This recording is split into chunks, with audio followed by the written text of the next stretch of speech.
वज़ीर-ए-आज़म शहबाज शरीफ कहते हैं कि कुछ लोग लैपटॉप को मशीन समझते हैं, लेकिन उनके लिए ये मिशन है। मेरिट पर लैपटॉप देते रहेंगे। वज़ीर-ए-आज़म इस्लामाबाद में नौजवानों के आलमी दिन के मौके पर मुनक्किदा खुसूसी तकरीब से खिताब कर रहे थे।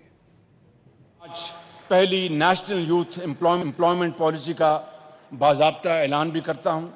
पॉलिसी के तहत तमाम लेबर फोर्स में ख़वातीन के लिए 35% कोटा लाजमी होगा इंशाअल्लाह। हर साल स्टार्टअप्स के लिए हमने 10% कोटा मुख्तस करने का मैं ऐलान करता हूँ। 1947 में पाकिस्तान हमारे बुजुर्गों ने बनाया था, मगर 2047 का पाकिस्तान आपकी सोच और जोश से बनेगा। उन्होंने लैपटॉप को मशीन कहा, वो कुछ कहें, मैं लैपटॉप को मिशन जानता हूं और मैं इसको आगे बढ़ाऊंगा और आगे बढ़ाऊंगा।